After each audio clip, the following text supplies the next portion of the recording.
I think I would have won. Susie would say I would have won Pennsylvania easily anyway, even if the governor ran, the real governor, not the governor from Minnesota, he's a sick puppy, that guy. That poor guy, I feel sorry for him. But they made a bad choice with him.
Failed vice presidential candidate Tim Walz has shared his words of wisdom. That's one way of putting it, because he can't seem to come up with anything original. So he, of course, rehashes this narrative that, of course, Trump is a dictator and tells his audience that they should step up and bully the S out of him.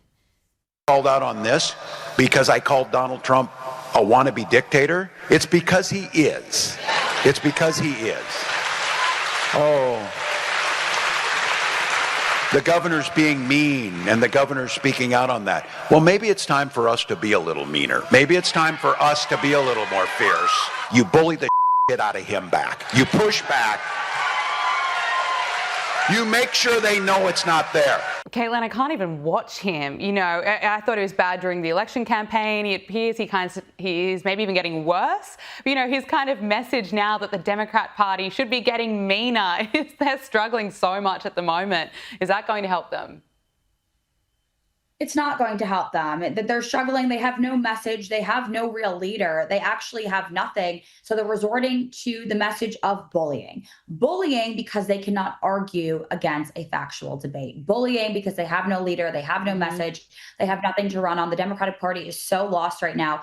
But my question for Tampon Timmy over there is, what men is he actually encouraging to go out and be mean to Donald Trump and bully Donald Trump? Because I'm pretty sure Donald Trump won in droves when it came to young men, millennial men, older men, alpha men.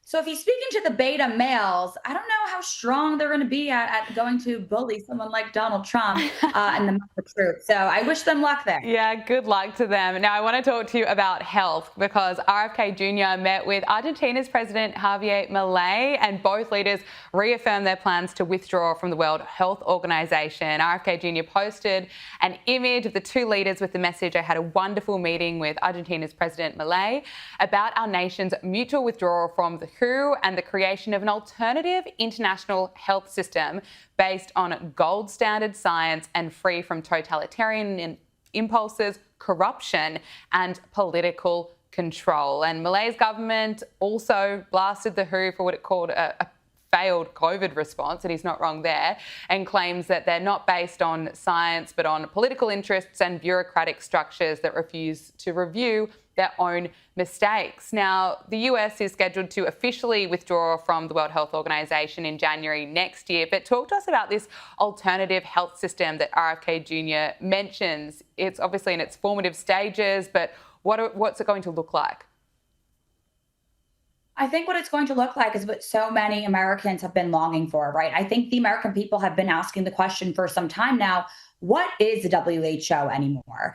It, quite frankly, RFK Jr. exposed this, is a bloated, out-of-touch bureaucracy that pushed endless lockdowns over our people, lockdowns over real science, and funneled billions of dollars into their political agendas, into their back pockets for personal and political gain. So the real scandal here is our taxpayer dollars were funding all of that, wrecking economies with zero accountability.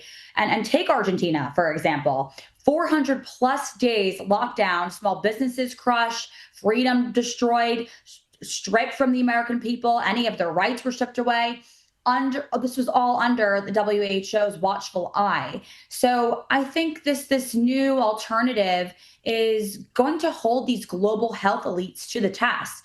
They've hid behind closed doors for too many years. The American people and the younger generations, they are finally asking the right questions. They're asking about the food they're putting into their bodies. They're asking about what they're feeding their kids. They're asking about the supplements and the hormonal birth control that they're taking. It's time to tear down this broken system, build one by one back transparency, fact, common sense, all of these building blocks. And the political games have to stop. RFK Jr. is the perfect leader for this. So I'm really excited about this announcement. Yeah, it's certainly an exciting time. So talk to us about this update you have on the Maha movement. The American Values PAC has announced that it is rebranding to Maha PAC. What's this all about?